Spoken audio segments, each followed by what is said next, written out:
Guys, my name is Julie Walls and I'm here with the Flip and Shift, and I want to talk a little bit about recognition of triggers, limiting beliefs, emotions, and a stress response, as well as traumas in your journal entries. And for those of you that have followed along with us on the Instagram at Flip and Shift, we talk a lot about journal entries and how important it is to begin this process, the first stage, which is the awareness stage. And journaling is our best way of getting into this process. We first have to recognize how we are thinking. And for those of you that have taken the journal challenge and did the 3 days or 3 to 5 days of journaling, we began to look at what you put down on paper.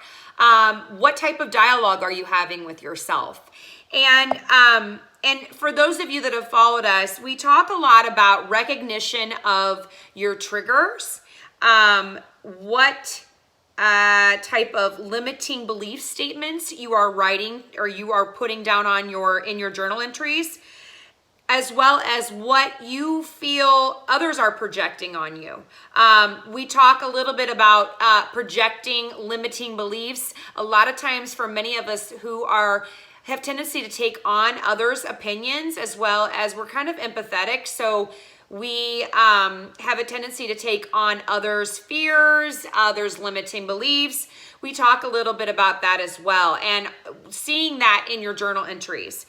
And we're also seeing that many people are writing down, if they've had a limiting belief or they're triggered by something, they're writing down previous traumas that are a recall of events that have happened to them in the past that's connected to whatever they journaled about. And so there's a process now after we've taken 3 to 5 days of writing down our internal thoughts, our internal dialogue. We start charting the information. And for those of you that follow us on Instagram, we post examples of journal entries, and then examples that what we did with charting the information based on the journal entry. And this is an example of a chart that we did. So at the top, what we'll want to do is we'll look at our journal entry, and there was a journal entry about struggling with dieting or weight loss. And for those of you that do like your New Year's resolutions, a lot of people are all about, oh, I'm going to kick the year off with losing 10 to 15 pounds. And then they start beating themselves up in week or month 2 or month 3. And they're like, I didn't lose the weight that I wanted. Or, I'm really stuck. I can't seem to lose any more weight. And so we ask people, okay, go ahead and start writing down your thoughts about weight loss. And we received journal entries about weight loss and dieting and the struggles with it all. And there was one journal entry that was posted. It says, I'm so over these damn diets. I'm sorry for my language. I'm doing 1,000 push-ups and burpees to what? Lose 1 pound? I work my butt off and I can't seem to lose weight or fat. I will never look like blank another person. She must never eat an ounce of sugar or fat. I think what my mom says is right. So I just was cursed with the fat gene in our family. I'm so sad, I'm so depressed, and I'm just not happy with myself anymore. We see these types of journal entries, and you have all this information written down, and you're like, okay, what do I do with that? Obviously, there's a lot of limiting belief statements in there. There's a lot of trauma that's connected to what this person's mom said to her in the past. And so we're wanting to look at the journal entry, and we're going to start to dissect it. So we want to take this moment to start recognizing triggers. Obviously, the trigger in this particular journal entry is weight loss, the scale, getting on the scale and seeing the weight and being disappointed. So the trigger is just the overall, the scale and dieting.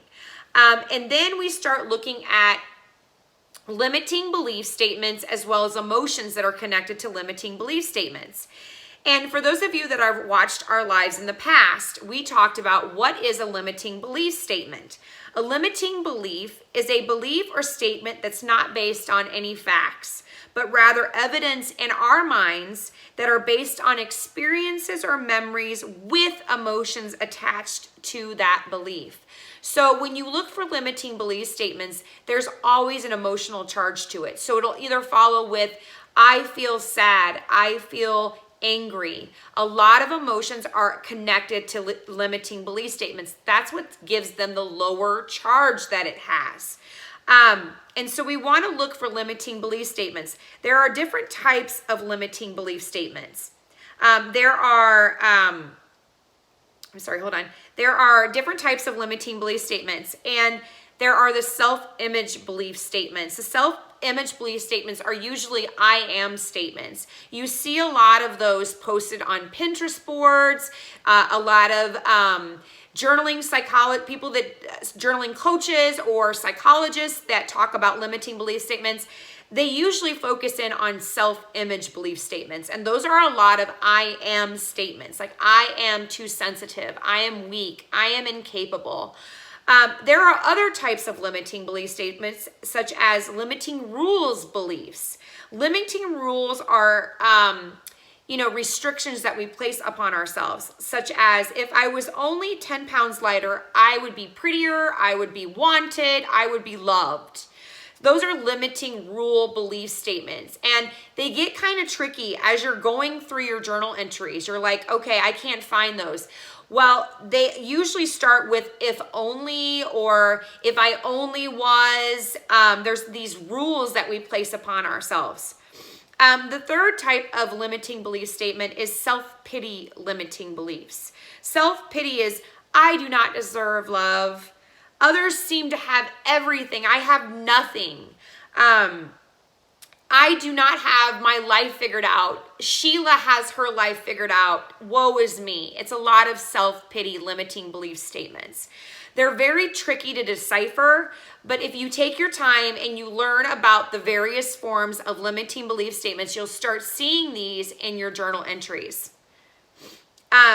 For those of you that are looking at, just examples of self-limiting belief statements, what they found with psychologists, they started looking at the top 10 self-limiting belief statements. And if any of these resonate with you, don't worry, because these were considered the top 10 that they found for many people when looking at self-limiting belief statements. The number 10th one was, all the good ones are taken. And obviously that must be applicable to dating or relationships. Number 9 was, I don't have the willpower. Well, I've probably said that to myself many times before with restricting my diets for like trying to lose weight. I don't have the willpower. Number 8 is, I don't feel that I really deserve it. And that again is some sort of form of self-pity limiting beliefs. Number 7 is, it's selfish of me to want more. And I found that a lot of people have difficulties of going after things that they want because they feel that they don't deserve it. And obviously this resonated with a lot of people because they wrote that down as number 7 as a very reoccurrent limiting belief statement. Number 6 was, I've already tried everything. And I've heard this time and time before for people that deal with chronic illness. I've tried everything, just nothing works for me. That's a self-limiting belief statement. Number 5 was, you have to have money to make money. And for a lot of people, money is restrictive. They feel captured or they're restrained by not having the money they need to be able to do the things that they want to do in life. That popped up at number 5. Number 4 was, I'm afraid of trying and failing. Can say that I have said that time and time again. I'm always afraid to put myself out there because I'm afraid that I'm going to fail. We have a huge fear of failure in our society. And I see a lot of that with kids, adults, just across the board, men, women. That's just a reoccurrent theme that pops up, a reoccurrent self-limiting belief statement.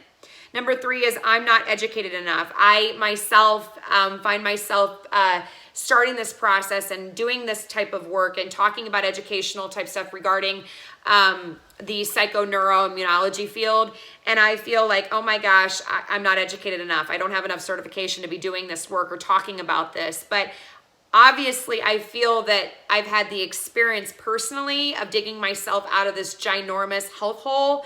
And I'm here and I keep reminding myself, even though I don't have all these certifications, I'm not a doctor, I'm not, a therapist or whatever, I'm here sharing, my experience, and I feel there's some oomph to that. So I have to remind myself, guess what? I have worth here with this. So obviously this is a big one that people talk about and have written in their journals, self-limiting beliefs. I'm not educated enough. Number 2 is I'm not smart enough. I've heard this from my children. I've heard this from other people. I probably have said this to myself time and again in the past. And then number 1 is I'm too old. And as I've hit my 40s, I sometimes tell myself that, I can't ride that ride. I'm too old. I mean, we went to Disney World and I was like, I can't ride that roller coaster ride. I'm too old for that. I'm just limiting myself on fun. But I thought this post was really fascinating, and psychologists accumulated these self-limiting belief statements that they saw over and over again. So again, those are the top 10 ones that I found that people would repetitively say. And I see these types of statements over and over again in our journal entries. So we want to look for these types of limiting belief statements, and we want to start pulling that information out of our journal entries. And the next one is the emotions. Looking for the emotion. Emotions are always tied to limiting beliefs. Limiting belief statements. What is an emotion? An emotion is an instinctive state of mind cultivated from a circumstance, a reaction, or a feeling towards others. Emotions are, I feel angry, I feel sad, I feel judged, I feel alone, I feel unworthy. You can see a lot of these emotions in our journal entries, and usually they're connected within a sentence or two from the limiting belief statement. So we want to pull out some of those emotions, and we also want to put those in our charts. So and then also we talk about I'm sorry, my thing is frozen. We talk about triggers. What is a trigger? A trigger is hold on, I'm sorry. A trigger is an outside stimulus, anything that is related to our senses. So our sight, our smell, our sound, our touch, anything that's related to the senses that stimulates a feeling of trauma or recall of events. So trauma is anything that's happened to us in the past. And for many people that reach out to Tiffany and I, they tell us repeatedly, I don't have any trauma. There's no big profound thing that happened to me. Now, trauma is subjective, okay? Trauma could be anything that you saw, anything that you heard that like triggered some sense of either, I don't want to say an unsafe feeling or not right. We have our little spidey senses, and sometimes our spidey senses are, ooh, that just doesn't feel right, or it makes me second guess myself. Trauma can be anything that's as simple as a word or a sentence. And a lot of people that reach out to us are like, well, I just don't have any major trauma. I'm like, trauma is very subjective. And I know for myself, if I've looked at trauma in the past, it could be as simple as somebody giving me a dirty look in school, or, somebody saying something really nasty to me in the past, or I overheard something that my mom and dad said that seemed pretty traumatic, or something that I need to be aware of. Trauma, again, is very subjective. But it comes from outside of ourselves. And again, it connects to our senses. I call them either the initial senses that we have, which is the sight, the taste, or our spidey sense, okay? So we want to start looking for these types of things in our journal entries, and then start breaking them down into groups, into grouping. So a lot of, like I said, with the weight and the scale example from that journal entry about trying to lose weight and getting frustrated, if you look here and you see, we start breaking them down, and you can find all this information. I'm sorry, I've got a light and it's trying to give me some more light to my face, but it's hard to see here. But you can find this information on the Flip and Shift. We've posted these charts on our Instagram page at Flip and Shift, and you'll see that we break down our journal entries into categories. So at the top, you would have your trigger. Your trigger would be in either a bubble or I usually put the trigger in a red triangle. And you would list out what the trigger was. So obviously it was diet or getting on the scale. And then up in the corner, you want to put down any sort of symptom that you wrote down. Symptom could be anything from having a migraine or a headache or feeling depressed, having about a depression.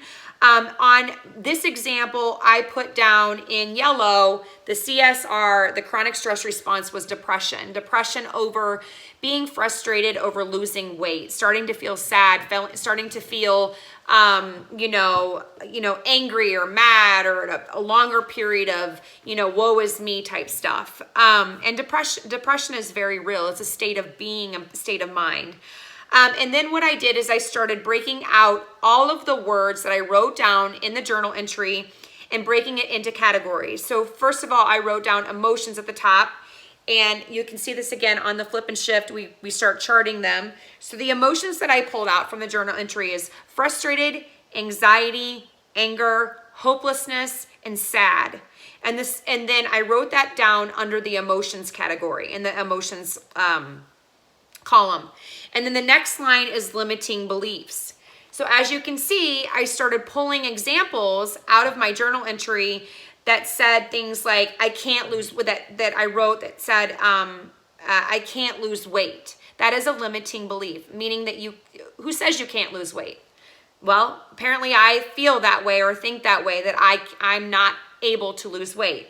The next one is I'm not enough. And I extracted that information as that, that obviously the way that I am, my weight as isn't not enough. So I need to lose more weight to be what I considered enough. I am controlled by my genes. And as I read earlier from the journal entry, my mother stated that obviously I can't lose weight quick enough or fast enough or like other people can, because obviously it's controlled by some sort of genetic issue. According to what my mother projected on me. I have to eliminate sugar and fat to lose weight. That's a limiting belief statement. So obviously I have to be restrictive, and I have to do all these things because I saw other people doing them, and obviously that's the only way that I will be able to lose weight, is to be restrictive with my diet.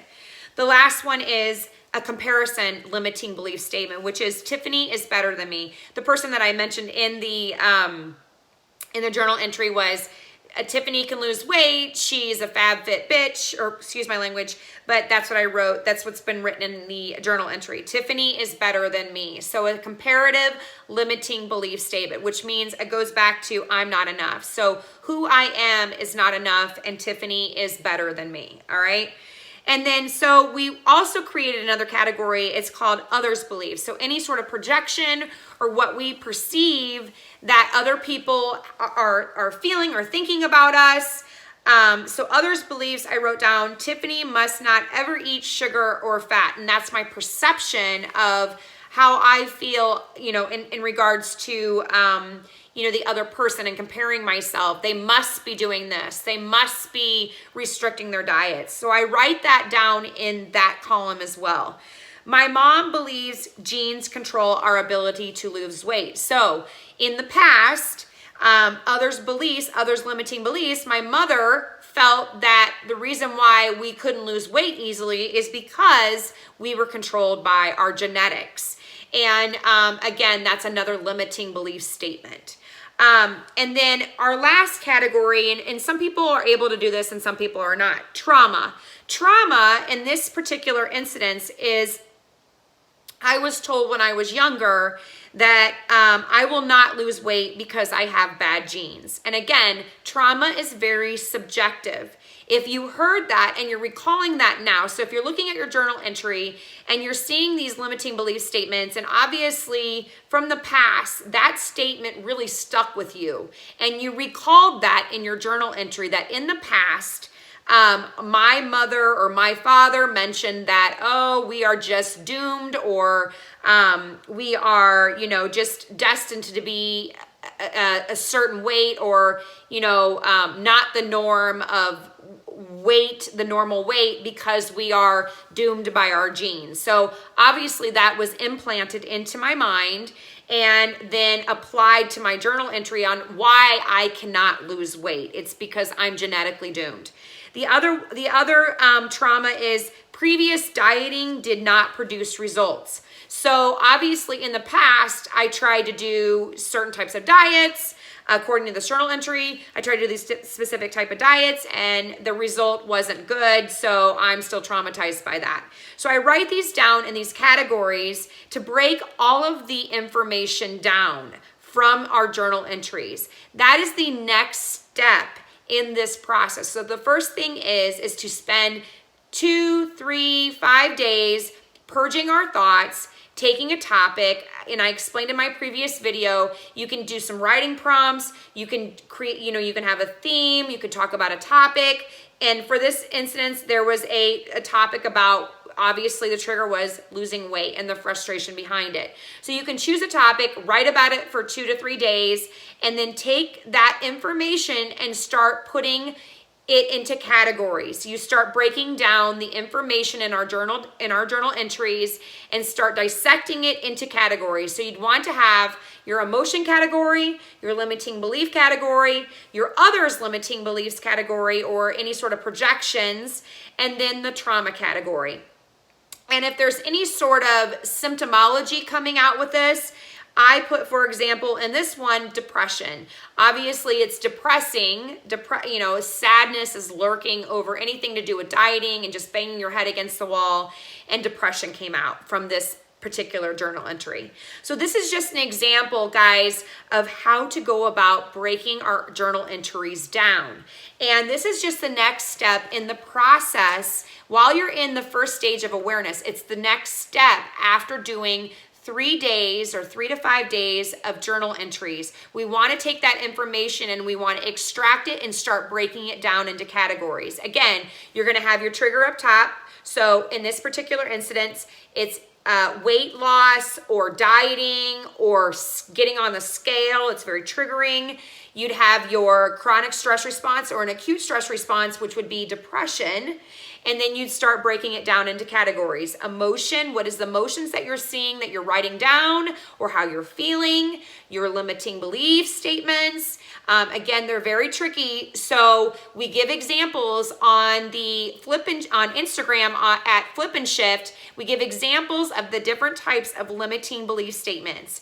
And so that should help you, direct you, or guide you on what to look for. And then the next category is others limiting belief statements or any sort of projections, any sort of fears coming from your caregivers or your friends or families. Write those down in that category of others limiting beliefs or projections.